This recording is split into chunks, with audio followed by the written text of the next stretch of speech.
I think we'll go ahead and get started. I want to give a big thank you for everyone joining us for this conversation about women championing zero waste. Sorry. My name is Sakina Jones, and I'm the Communications Associate at Just Zero. And with me today, I have Joe Banner, the co-founder and co-director of the Descendants Project, an organization committed to fighting environmental injustice in Louisiana.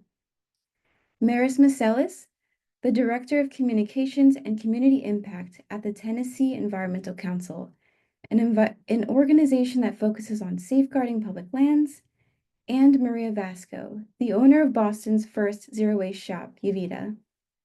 Thank you all so much for being here. We're so excited to dive into this conversation about the many ways you all are championing zero waste. But before we get started, I have a few housekeeping notes. A reminder that this event is being recorded. Those recordings will be available on our YouTube channel a few days after the event.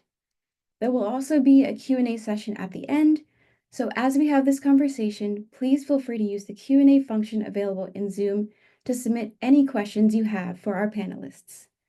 And with that, let's jump into it. So, throughout history, women have been at the forefront of sustainability, whether through traditional resourcefulness, community organizing, or leading systemic change. The zero waste movement is deeply rooted in the wisdom and practices of women across generations. Each of you is carrying that legacy forward in your own way. Can you share what first inspired you to get involved in zero waste and how your background influences the way you approach this work? And whoever wants to jump in first, feel free.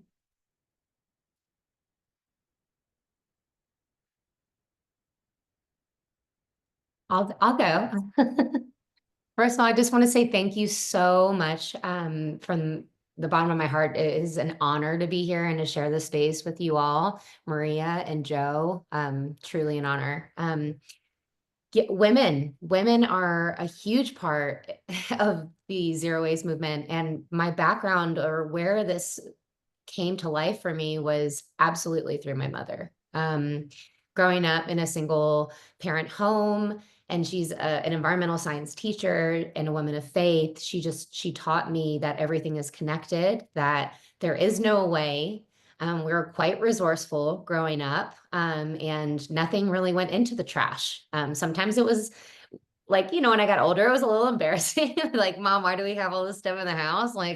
And she's always had something to do with it. She would save things, and she knew that she could reuse it or she could do something else with it. I mean, we lived on the beach for a lot of my teenage years, and since I was a child, every time we visited, we would be picking up trash, and she would never pass something on the street without picking it up. And she taught me what it meant to be connected to the earth, and how the energy or the universe or God is a very big part of my life and my upbringing, and the connection to that, and seeing people for who they are, in the real world, and trying to connect with them, and trying to understand them, is a big part of it. And I think that's how I carry it into my work today, is being the director of communications and community impact. I love people, and I want to understand them. I want to learn more from them. And I think that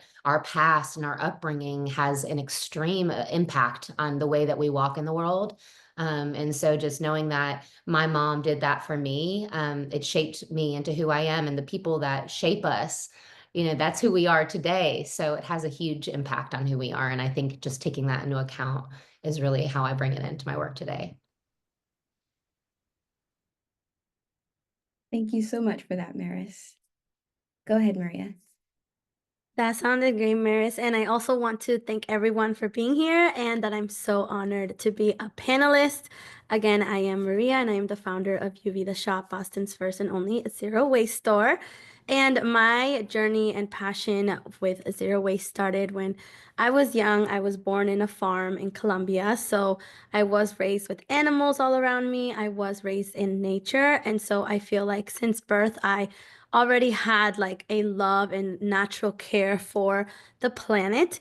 But then I rediscovered that passion in my freshman year of college when I was just trying to decide what major I would dedicate myself to. And I was originally a political science major, and none of the classes felt like they were just like my passion or my spark. And it wasn't until I took an intro to environmental science that was the course that changed my life. And I was so interested, so intrigued by everything that I was learning that that's when I decided that I was going to change my major.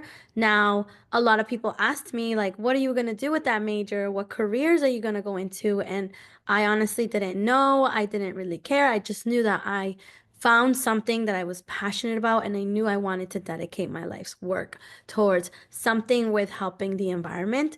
And then in my senior year is when I decided to take matters in my own hands and start a zero waste store. So I think it's just like a full circle as to how life can just show us what we align with and who are the people and the communities that we want to be connected to. And it's a really great feeling. It's a really fulfilling industry and very fulfilling work to feel like we are protecting Mother Earth, we are protecting the land that we come from, because we all depend on it. Everyone in the entire world depends on our natural resources. And so it's truly fulfilling, and it goes in full circle. Amazing. Thank you so much for sharing that, Maria. Joe, the floor is yours.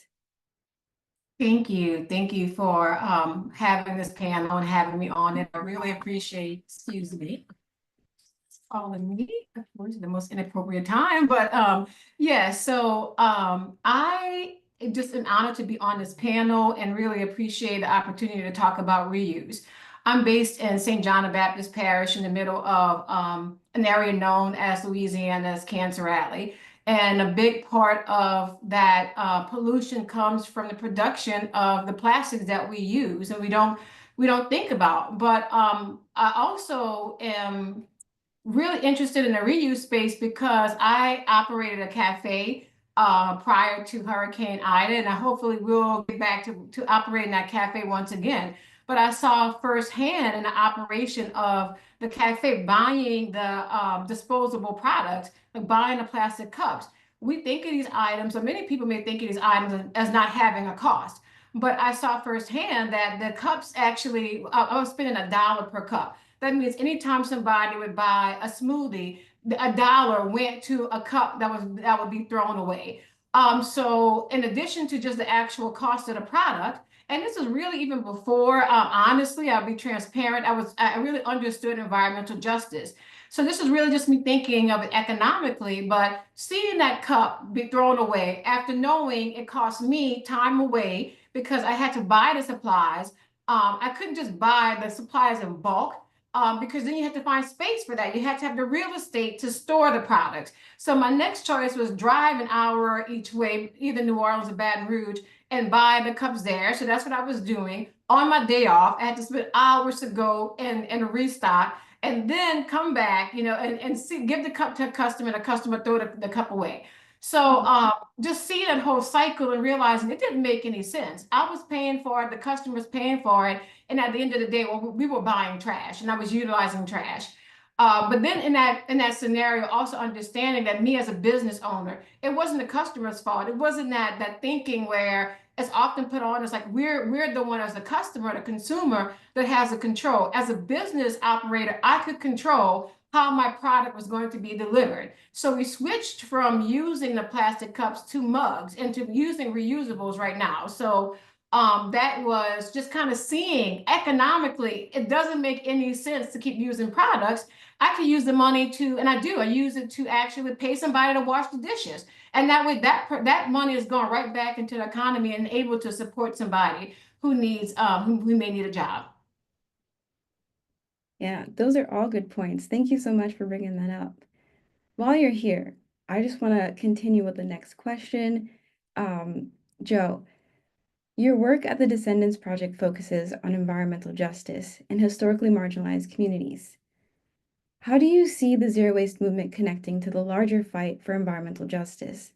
And where do the two intersect in your work?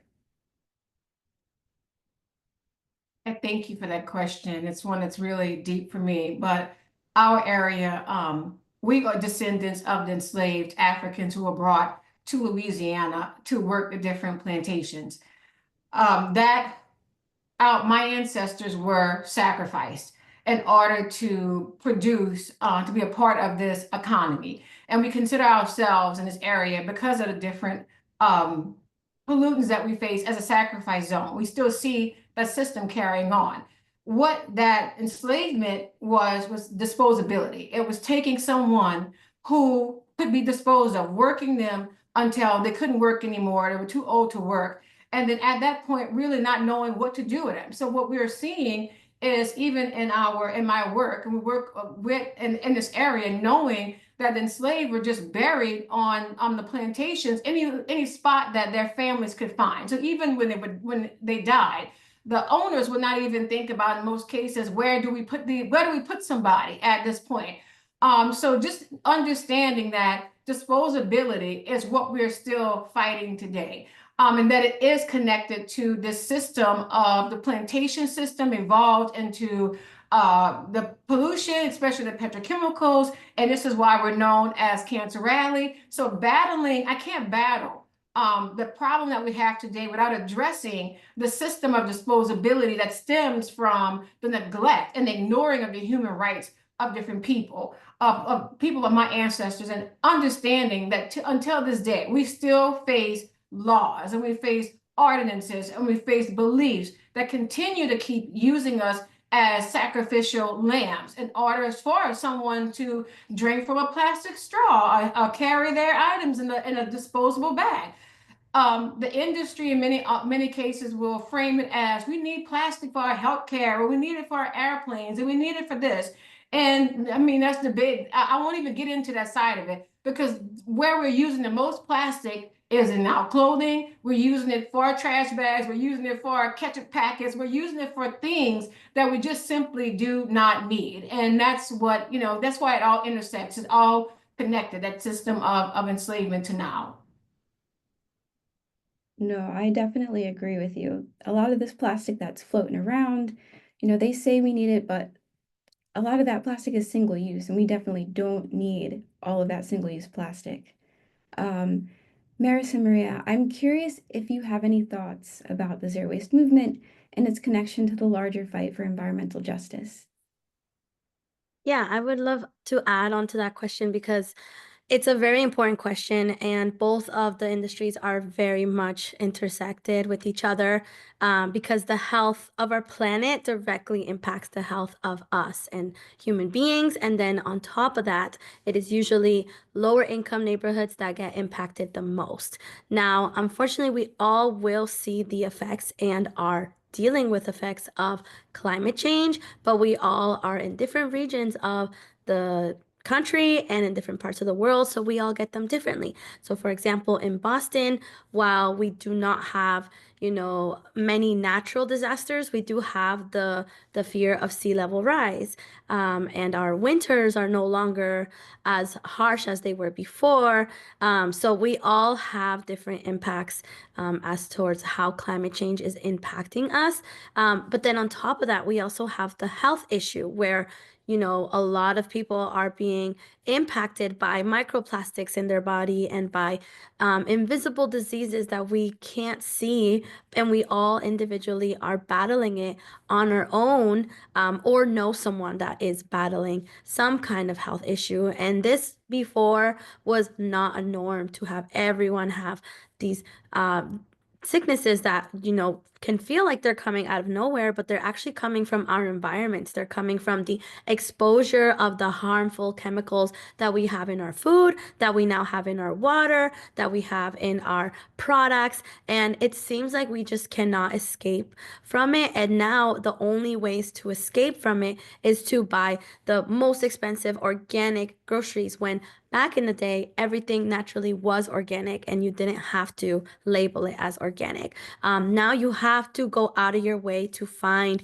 cotton-made clothes, because everything now, no matter the brand, no matter where you're finding it, what influencer you want to follow to buy it, most of the time it's made out of plastic, unless they're specifically talking about the materials of the clothes and not the style. So it is very much a battle, an invisible battle for some of us, but a very upfront in our face battle for many of us. And it's impacting everyone in different ways. And that's the problem with individualism and the individualist society and culture that we have here, where we feel like we need to protect our own, we need to make sure that each individual is good, and that's true. But really, if community was more of a foundation and protection for everyone, we wouldn't be dealing with these individual battles, whether it's sickness or just lack of nutrient-rich food. It's all intersected with each other.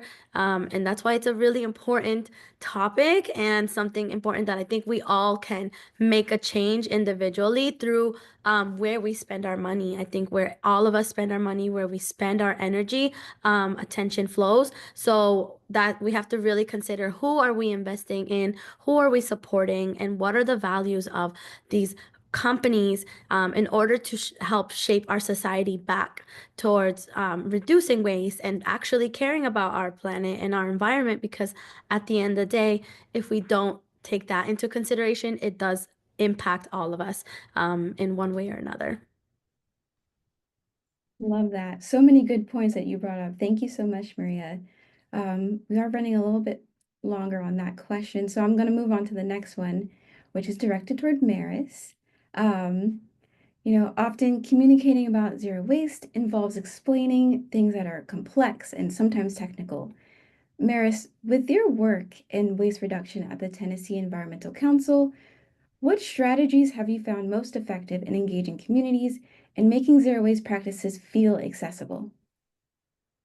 Well, this is a great question. And I just want to say from the previous one, the system of disposability, Joe, that one I'm going to have to take. That was really spot on. Because we are not disposable. Nothing is disposable. Everything goes somewhere. And my first podcast, Zero Waste Trash Talk, Zero Waste Trash Talk was the name of it. That was our first episode. There is no way. Recycling and reducing waste, it can be really confusing because the system does not create it to be easy. There are not enough regulations for these things. There are tons of companies doing whatever they want with creating all of these materials and chemicals that are killing us and making us sick. So when we're trying to convey the importance of this, it would, for me, it's like a no-brainer. It doesn't make, like, how does it not make sense to everyone that this is like a life or death situation? So without going that route, without freaking people out, because I don't know if you all relate to this, but there were moments in my life or my journey where I felt really helpless. I felt like I couldn't do anything. I felt like, what am I going to do? And so I started to think of ways that I could contribute as a person, and just the smallest micro things, right? But when it comes to, you talk about Tennessee Environmental Council and what we do, we have statewide recycling roundups across Tennessee. And that's something that we're really passionate about, because we know that not everybody understands that you shouldn't throw tires in the forest because they're rubber organic material. You shouldn't throw a computer into your trash bin because electronics don't go into a landfill. Not everybody understands that or knows that. And what the most effective thing is, we bring it to these communities.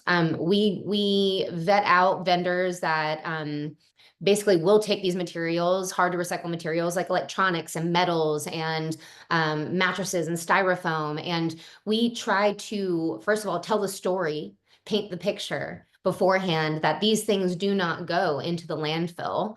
And we're kind of working on that. That is actually something that we could do maybe like a little bit more in terms of explaining. But when we show up to these places, it's amazing to see the people that show up. I mean, we've hundreds and hundreds of people that are bringing mattresses and tires, and like they've been holding on to it for years because they know that it's not good to just throw it into the trash, and that landfills are they're not a solution. They're not sustainable. So I think when it comes to engaging the community, a lot of people will say, oh, well, it has to be convenient.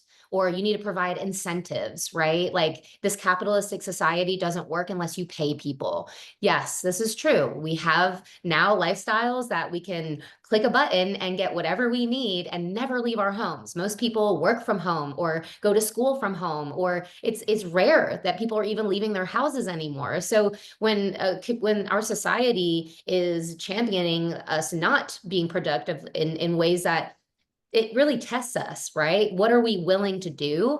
And so making things easier for people, I don't really agree with that necessarily. I think the communication and the education and the emphasis on why is this important, and in our everyday products, like what Maria is doing and how Joe is showing up with, explaining and sharing and in living that life. I have friends that are always saying to me, oh my gosh, Maris, like it seems crazy what you're doing. Like, oh, you're the zero waste expert. And I'm like, I'm really not. Like I've just taken initiative to know that these things are really important. So how can I, in my everyday life, share one little thing with someone? Or, when I go over to my friend's house and they're using 30 napkins, or, like to clean up one spill. And it's just, it's a really simple thoughtfulness. I think it's just, how can I connect with someone on a deeper level? Like, how does this connect with them or relate to them? And how can I show them something that's different and spread the word and get them excited about it? And, I DJ and I picked that up because I wanted to get people excited and dance and use music to share a theme of like, we're connected to ourselves and to the earth. My theory is, in order to love the planet, we have to love each other. And in order to love each other, you have to love yourself first.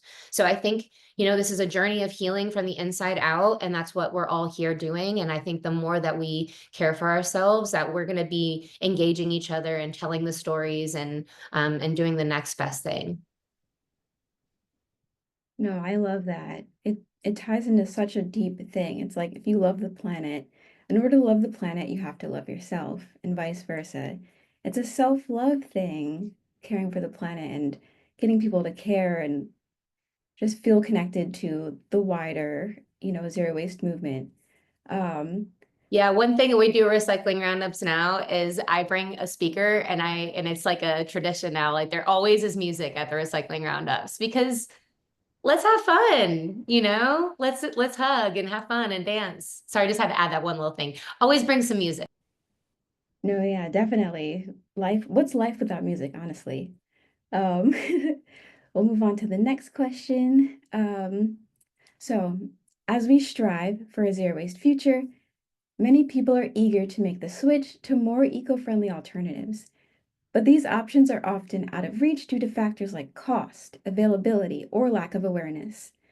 Maria, from your perspective, what are the key challenges in making eco-friendly products more accessible, and what role can businesses like Uvida play in overcoming those barriers? Thank you for that question.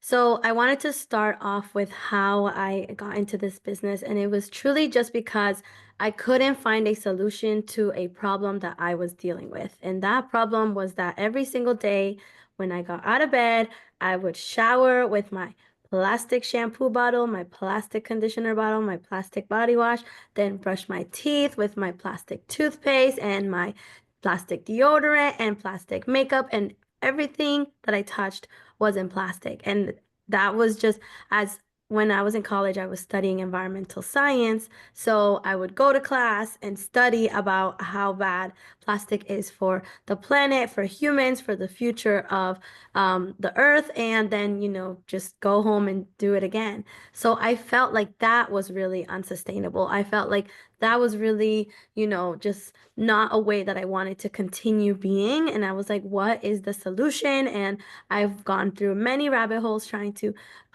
figure out the solution. And I also had to accept that I alone cannot save the planet, and each of us individually cannot. It's truly a group effort. It's truly a universal global challenge that we are all dealing with. But I did know that I had to do something to make myself feel better and to help align with my own values. So that is when I stumbled across the zero waste movement. And we are all in this movement in one way or another. But I specifically dedicated myself to the products that I use every single day because, again, it was going to go back to every day I use them. So that's when I discovered a zero waste store, and I was just like looking for one in my city. I've lived in Boston my entire life and I couldn't find a zero waste store anywhere. So I just started with one or two products that I found the plastic-free alternatives to and found that those were better than even the plastic ones. So I would just start educating my friends, my colleagues, anyone that would let me talk about it, I would tell them about it. And so then that's how I opened the store. And now it's become more accessible. I feel like when I started this business 5 years ago, it was all about just like the bamboo straw and like the bamboo toothbrush. But now, because of all of us talking about these things, these unsustainable practices that we have in our society, it has grown now and it is becoming more mainstream media where larger brands are feeling the pressure from consumers and are realizing that if they, change their packaging or even say that they're more eco-friendly, like people are more likely to shop or more likely to care. Now, that is the issue with greenwashing, but it also just shows that the everyday individual is more interested in what are the values of this product, what are the ingredients, who's making it, where is it manufactured? And I think those are really important questions to consider when you are buying anything, when you are buying food, when you are buying your clothes, and when you are buying your products, because these are all things that we all buy no matter what. And so that's a really good way to vote with your dollar and help build the companies that have the values that we have. And I started my own because I wanted to create a solution for myself. And that is how I found my community. Now, I do think that, people are just saying, oh, I wish that zero waste stores were in my community, and everyone wishes that there was a zero waste store in their community. But for the people that actually have zero waste stores in their community, how often are they actually going to shop at that store? How often do they take the time to go and refill their dish soap, hand soap, and laundry versus going back to the conventional easy way of ordering on a website or going to their corner store? So it's a very double-sided road where if you have a zero waste store in your community, you actually need to go and support them in order for them to stay there, and then in order for more of them to actually hit other communities, because I hear from a lot of people saying, I wish you opened here, I wish you opened here, but truly it's about supporting any company that you actually align with, because that is the only way that these companies can continue to stay and grow in this society. And the other thing is that now with the internet and with social media and online communities, it truly is more accessible than ever, because before, I didn't even know what the zero waste movement was until I found my community on the internet. And so people can order from our store, people can order on our website, people can order from any zero waste store website, they can order from any brand that they want and just vote with their dollars again. I think that's like truly the way to revolutionize and make a huge impact in terms of helping the zero waste movement grow. And it also means diverging your dollars from companies that you no longer align with. So one of the very tough ones is Amazon. We all know that unfortunately Amazon does not stand with environmental values, even with human right values, but it is a service that everyone pays a subscription to, and these companies are just getting way too big and losing touch with what it means to be human and the reality. So that is why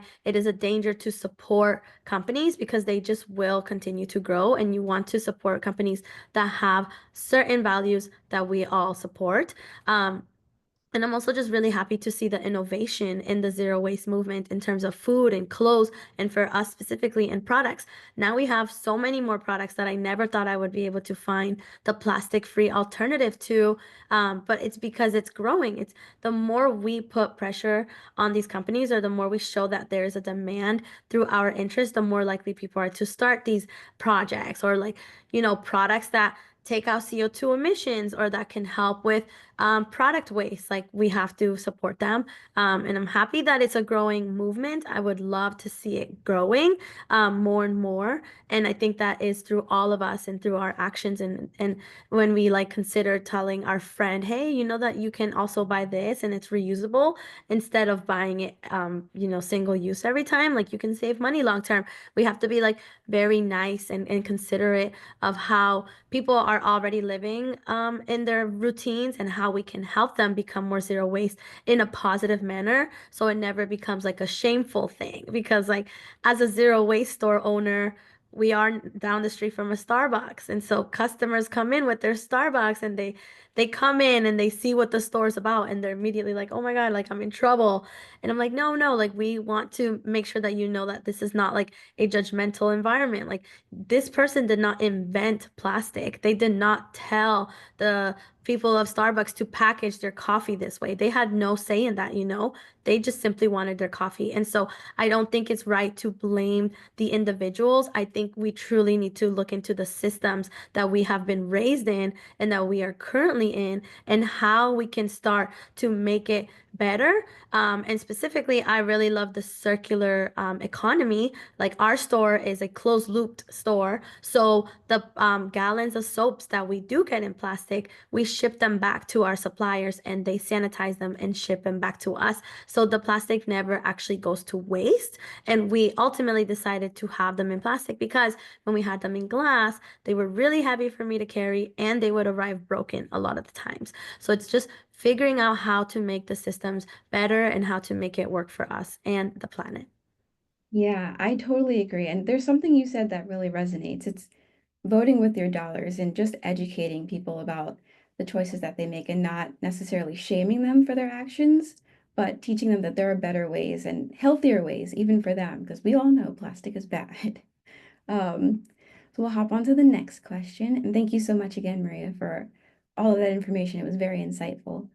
Um, so, while the zero waste movement has gained traction over the last few years, there are still significant roadblocks standing in the way of a truly sustainable future. From policy barriers to societal habits, what do each of you see as the biggest obstacles preventing us from reaching a zero waste society? And what do you think needs to change to overcome them? I would love to start with Joe for this question, if you have anything in mind. If not, Yes, another great question. As I think about this, first I want to say that there is no perfect solution.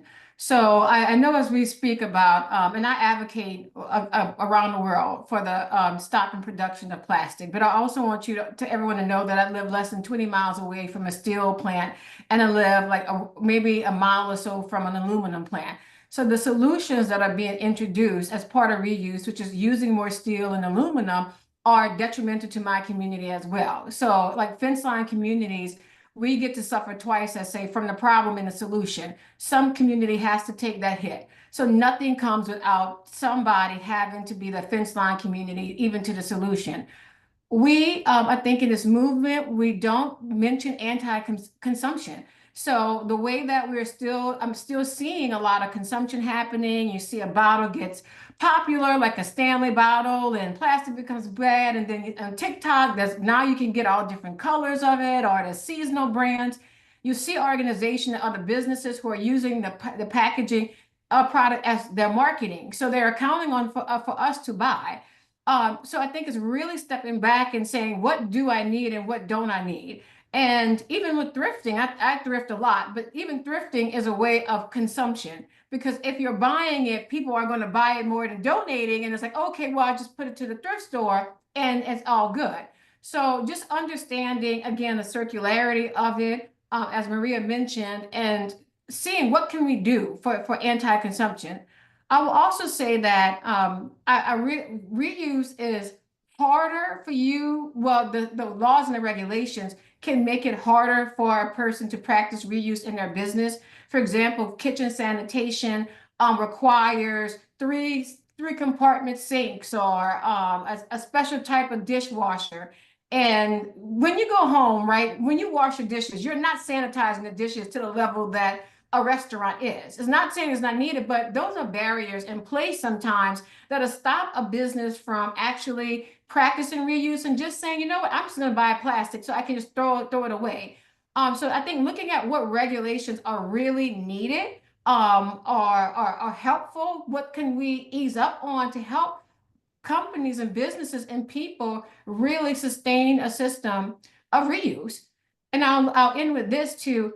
I think that how are different cultures embracing reuse, and how was it branded? Because I will say that most of the time, the way that we discuss reuse, and as being in the Black community, honestly, it feels alien and foreign in the language that we're using to describe it. So I know that for me, I have to figure out ways that I can incorporate this into my culture, although it's already been a part of my culture. So indigenous cultures have always used systems of reuse, but it's still, we've been programmed out of it. So what language can I use? What systems and stories that I can use to get us to reconnect to something that's always been a part of our culture, but because of colonization, because of the removal from our homes, right, and our continents, that has now been something that's foreign to us. So I'm still working on that. I'm working with people who are in the reuse space to kind of figure out what works for my community. What is the right balance? Thank you. I love that. And something else you said that I just want to reiterate is that with these toxic, wasteful practices and these factories that are submitting all this pollution, there's always a community impacted by that. So that's something we all need to keep in mind. And also incorporating more reuse into our societal habits. Reuse is one of the best ways that we can cut back on our waste. So thank you so much for bringing both of those points up. Oh, I'm sorry. I was gonna add to it. Yeah, Is there go ahead. time? Yeah, go ahead. I really appreciate what you said about that, Joe. You know, I've been in so many extremes of this movement, right? Like there was a time where I was taking other people's trash home, where I was, you know, avoiding certain things, not eating certain places, like we're all talking about. And I'm gonna say this because as someone who has gone through the whole spectrum for myself and my own experience, and all the people on this call listening, I know that it sounds a little crazy. Like, and for me, it did. Like, I was like, wait, how am I going to be anti everything when it's on everything? When it's like, it put me into a state of depression. Like, honestly, like I wasn't really able to, I didn't know what to do next. And so that outlook for me was tough. And from there, because I was that person bringing my own reusable stuff to the restaurant and asking them why they were still using styrofoam, and, you know, having that conversation. That's not wrong. And that's great. We need to do that. We have to do that. Yet I wanted these companies to be held accountable for what they were doing. And I was thinking in terms of like, well, what creates the biggest impact? And we're talking about regulation, like Joe said, like there's all these regulations and some of them are nonsense. Some of them don't make any sense. And they're actually making it harder for small businesses and companies to do the right thing. Something that I've been working on for the last 2 years with Tennessee Environmental Council is a bill in Tennessee that would start extended producer responsibility. And throughout my journey, that's what I was having a problem with or struggling with is like, I'm just one person, you're just one person, and we're trying to like avoid styrofoam and we're not buying things with plastic, but how do I create this bigger impact, or, you know, get everybody on this? And I think the biggest barrier is accountability for these companies. They need to be held accountable for what they're creating, how much they're putting into the world, because, you know, like Joe said, people are still suffering in the fence line communities. But if we're going to do anything about what's being created at this point and reuse it, they need to be held accountable for this. And so EPR, extended producer responsibility, which your team at Just Zero has sat in a lot of our meetings over the last couple of years, where we're wanting these producers and brands to pay into the system that they're throwing all of this trash into, and also incentivize them to use less and to get that product, that material, steel or plastic or paper or glass, get it back. We don't have the recycling infrastructure. We don't have a solid waste infrastructure. They're not budgeting federal dollars, state dollars. They're not prioritizing this. So I'm really interested in this idea that the creators of these products that we are consuming, right? Pay, use your dollar, easier said than done, because a lot of families cannot do that. A lot of people are just trying to feed their children. They're trying to work. They're trying to go live their normal lives. And so, when I'm telling them, maybe you should switch to this toilet paper because it's a subscription and it's all recycled the content, they're like, ha, good one. You know what I mean? Like, that's great in your world, but I have to feed my kids and I don't have, I don't have the money to do that. So really, I'm thinking bigger scope picture, and it's, we as a voter, right? We are voters in this country as well. We need to put the right people in power that are going to prioritize what we know is the best for humans, which is our health and the environment and the communities that we live in. So accountability for all. It's not just on us. It is the people making these things and feeding it to us. So all that. No, definitely. I think that's a good point. It's good to remember that not everyone has that option to make that switch, because some of these eco-friendly products are more expensive, and it is harder to provide that for, say, someone with a huge family. We're all just trying our best. So that's why we need to hold these companies accountable, because if they can make the change, that'll make it easier for other people to make the switch. So definitely, thank you so much for bringing that to the table, Maris. It's called Tennessee Waste to Jobs as well. If anyone is in Tennessee and they want to look into the bill, Tennessee Waste to Jobs, the reason why it's called that is because we needed to paint a picture for legislators that trash equals revenue and money and jobs. As much as we wanted to push the environmental aspects of it, politics choose a little differently. And so we've made all these different connections with industry and all of the ways that this is going to be amazing for not only, there's so many reasons why this is going to be fantastic, but it's called Tennessee Waste to Jobs, if anyone's interested. Thank you so much for bringing that up. Let's see. We are running up on time. I want to see if Maria has anything to add before we move on to the Q&A section. Yeah, I just wanted to give my insights because, like, as a zero waste store owner, I have seen a lot of internal movements, which, it's just really rewarding because in the beginning, our products were more expensive and I really didn't like that. So then through the demand and through consumers, making the market grow for their interest in either vegan, organic, made in the US, plastic-free, eco-friendly, products, whether it's clothes, whether it's actual products, it's help us be able to bring our prices down. So that for me is a huge accomplishment because I was a college student when I started this business, so I couldn't afford the own products that I wanted. I had to very much budget and like decide, okay, this month I'm gonna buy this one product and then it's gonna take me 3 months to get the next one. But I was a college student, and so I always think about like who I was when I started this business and who it is I want to help. And that's everyday people who just want a healthier body and a healthier planet and a better environment for everyone. So that's like more of a positive, but absolutely, I think a lot of the more important change can be done through policy and political change, because if companies are to be rewarded for how much waste they don't have or how much they are to reuse and how much they actually care and prioritize the environment within their productions of the company that they are, I think more companies will be pushed in that direction, and then your everyday grocery store can start being more sustainable because they're being rewarded through policies and through political change. So those two intertwine so much. And for us as well, like, when the pandemic hit, we were wearing gloves, which was wasteful for us as a zero waste store. Like, it was just very a difficult time.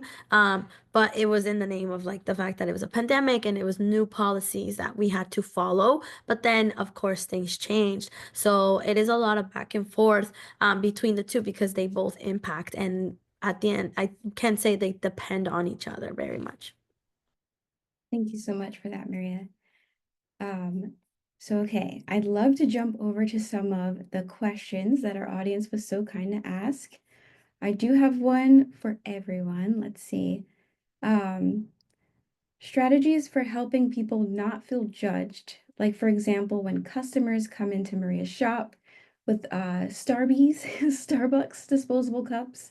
Um, what are some strategies that you guys have used to not make people feel judged for their choices?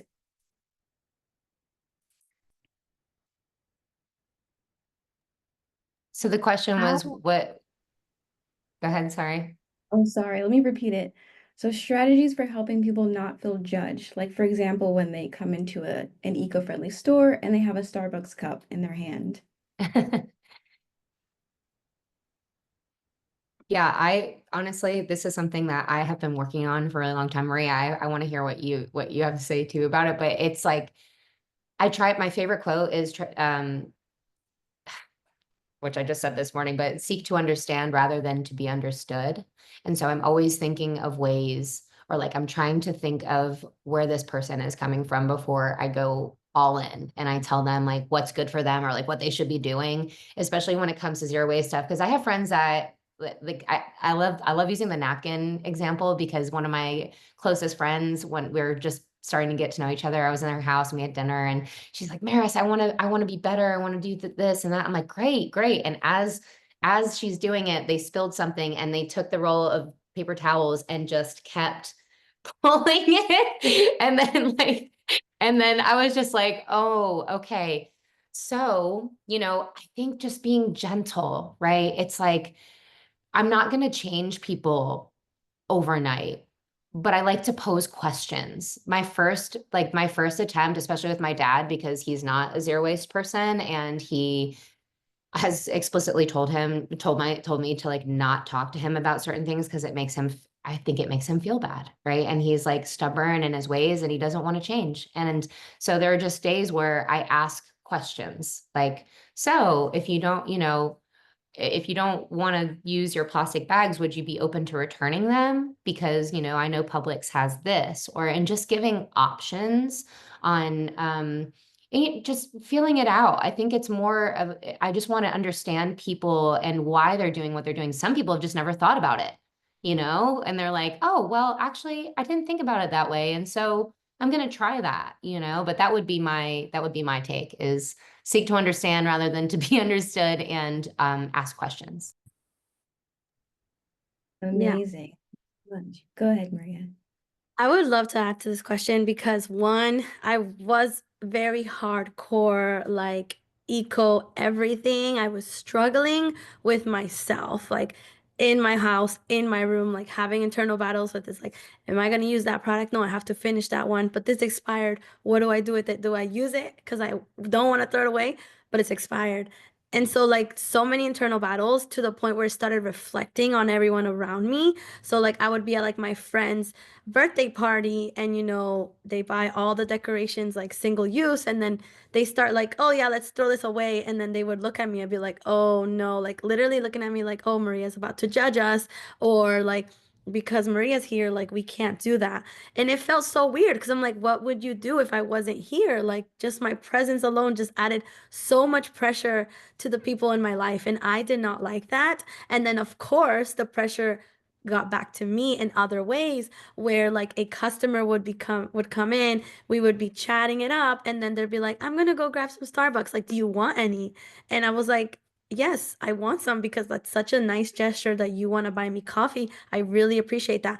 But also then they realized after they made the offer that they're like, wait, you probably don't drink Starbucks and it's single use cups, and they were like, I'm so sorry, like I know that you don't drink that. And so I was having a really hard issue with connecting people and people like putting me in this box or being fearful of my judgment towards them, and also me being fearful of their judgment towards me. So like, when I had a cold and I'm like, I really need to drink some ginger today, I'm so busy with work, I don't have the time to juice it, like I want to go to that local juicery and just get some ginger juice, but it's always going to be in a plastic cup. So I actually started like telling people, I'm like, we're not 100% plastic free.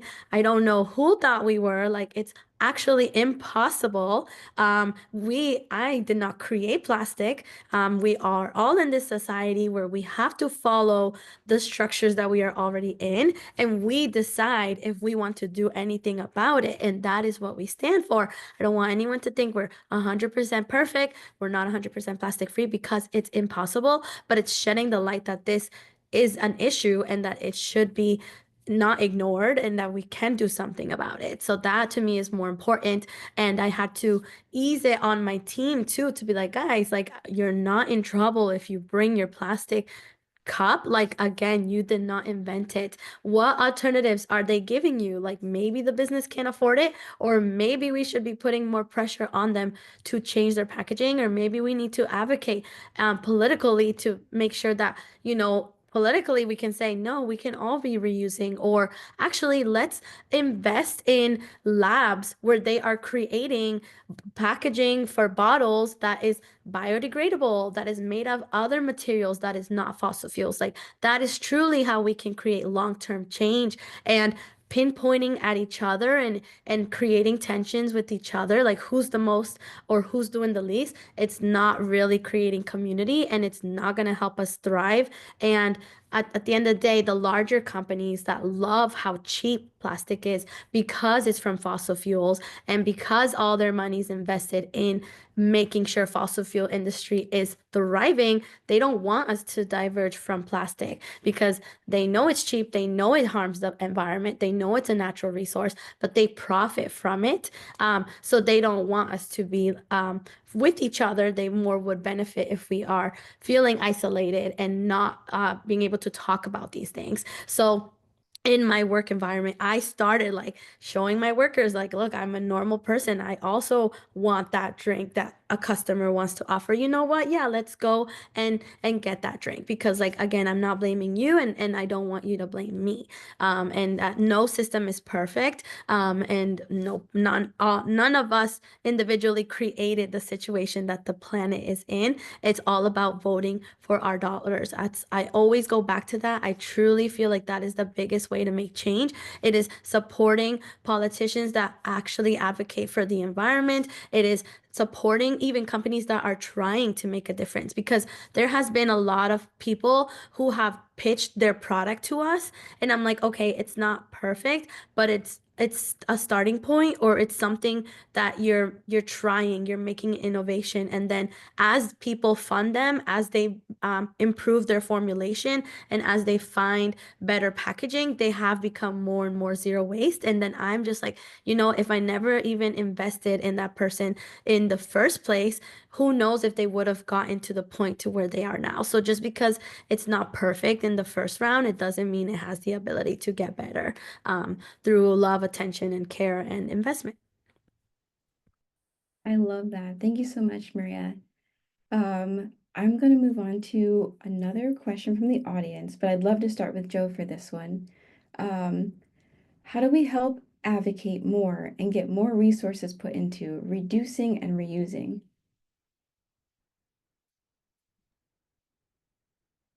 One thing that for me, like I think just piggybacking off the last question, the way that people we can help with people feeling judged is for us not to judge. Like we have to put it in understanding that the situation that we're in, because I'll be honest, I doubt that many people will have reuse, especially in an area such as my community where there's a lot of health factors to deal with, that reuse is going to be the top of their priority list. So just understanding where a community is coming from and what other issues they're dealing with. One thing that we also I want to address is having to deal with climate change and having to go through hurricanes and post-hurricane recovery. There is so much products that are shipped to us or donated to us and even provided by the government through FEMA, which I don't know now what we'll get through FEMA, if it even exists, but really getting our water in plastic bottles. And I see an uptick in products coming in disposables. So really looking at what can we do? Well, we're trying to figure out what ways can we provide resources to the community that does involve non-plastic reuse, because I do not advocate for the use of plastic as much as it still may come into my life. For my community, single use or multiple use plastic will have the same damaging impact to us. So it doesn't really matter. Our lungs cannot tell a difference between that. So we try as best as we can to stay away from those products that do contain plastic, but also understanding that it's hard. But if we can figure out a way, have our resources come to us during those times where we are in an emergency situation, and it's also not creating that culture of it's all right to use disposables. It's okay. Like now, I'm seeing people after the storms. I'll see just way more disposable products being used in restaurants after we're hit with a storm, because it's just kind of like in the mindset has been ingrained in us that it's the only thing that's available. So just having that. Also, I think we are examples. I know I bring my utensils with me all the time. Alejandro Warren of Plastic Free Future gifted me a set of utensils that I carry with me all the time. I have received so much attention every time I use my reusables, and other people are drinking from straws. And just even with that, it's like putting mindfulness of, oh, okay, you don't have to use a plastic, or you know what, you can just bring your own utensils and put them in your bag and just wrap them up in a napkin that you've been using, and guess what, you also have reusable. So I think like we can just be just mindfulness and reminding us that we can change the system and going to those points where we can make the biggest system change. Thank you. Thank you. Yeah, such important points. It's like just bringing a reusable cup. I know when I go to a coffee shop, I always have my cup there, and the people behind the counter are always so surprised, but they're also they like my cup, so they compliment me on the cup. But I'm sure other people are watching and they're saying, oh, maybe I should bring my own reusable cup too. Um, I'm curious if anyone else has any thoughts they want to add.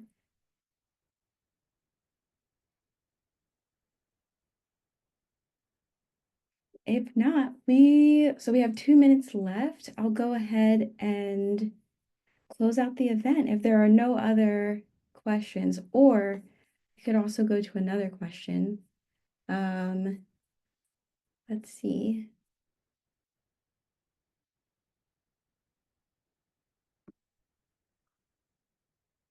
This one is specifically for Maria.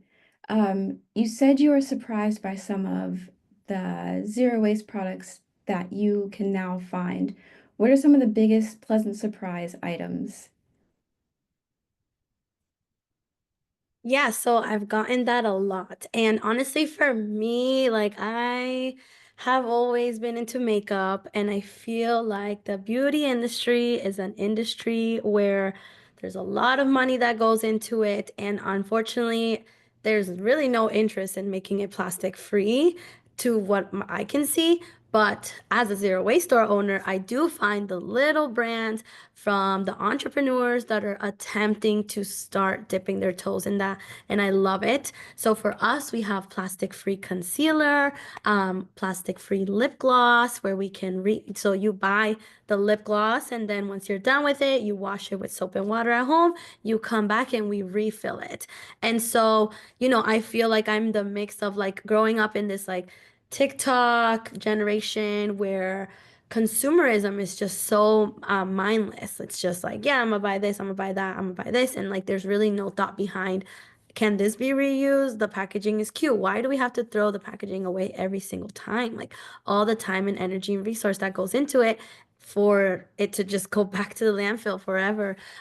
So I really am looking and interested in growing in that factor, because I know that people just buy it, people gift it, people consume it. It's all over the ads. It's Sephora, Ulta, like TikTok, Instagram. It's just a thing, but I don't really see the question or the conversation about how to reduce it, how to reduce the packaging waste. So for us, we are going to be bringing in reusable, refillable perfume, which I think it's great, because I think we all have like a perfume that someone gifted us, and the packaging is really cute. And once we finish spraying ourselves with it, we throw it away. And a lot of the times it's a really nice high quality glass bottle. So I'm like, I wish that I could refill my perfume bottles. So I'm like, you know what? Let's start figuring out how that would work. So we are gonna get into that, but that was a little off track. The products that have really like really catch my attention are the beauty products. Also like period care products, you know, like it was actually our customers that were like, "Hey, I've started hearing about period underwear or the Diva cup or the disc or the reusable pads. Like, can you bring them in?" And I really just wait for the community to tell me what they want. I have what I want because I am my own ideal consumer. I also want to reduce my plastic waste, but then I also like to see what other people are wanting. And they're like, "I would like to try it out. Would you consider bringing it in?" And I'm like, "Yeah, I would love to. What brand do you find that you like?" And like, who am I going to support in terms of that brand? And I'm going to bring them in and expose that brand to our community of people who want to practice zero waste or get better at reducing their plastic waste. So then we did bring in the Diva Cup, and it's a really good seller. We also have reusable pads, and then we have single-use pads because you know what? The reality is people are gonna buy whichever they like best. And our job is to find them the more non-toxic version because yes, maybe a single-use pad is single use. We all women get their periods, and so why not also take consider into account the health? I really am interested in the health of it all because unfortunately I've been seeing an increase over the years of people coming in and being like, "Hey, I just got back from the doctors. They said that like I really need to stop using products with these ingredients, parabens, sulfates, harsh dyes. Like I'm going under this treatment. I have cancer. I have this kind of health issue, and therefore my doctor said I need to stop using these kind of products, and therefore they sent me to your store." Now, that is the hard part of being in this industry and talking to people face to face about these issues, but it's also why it's so important to just like, okay, a pad could be single use, but let's at least give them a healthier, non-toxic version if they're gonna have to use it anyways, because the health and the environment are really a two-for-one deal. And that's just what we are interested in standing for and pushing for the future, for ourselves, and for everyone to come. I love that. Thank you so much. I'm so glad that shops like Uvida exist to give us some of those pleasant surprises. Um, so that's all the time we have for today. I want to give a huge thank you again to our guests. Thank you so much, Joe, Maris, and Maria, for joining us today. We greatly appreciate all of your insight, your expertise, and the time and effort you brought to this. And a big thank you to our audience. Without you all, events like this wouldn't be possible. So, a round of applause for everyone. I see your emojis. Yay. Um, Before we close this out, I just want to kindly ask that you follow our panelists. We have their websites and some of their social channels linked in the chat. And lastly, if you've enjoyed today's event, please consider donating. Every dollar helps Just Zero fight for the planet where it matters. That link is also in the chat. And thank you again for all being here, and we'll see you next time.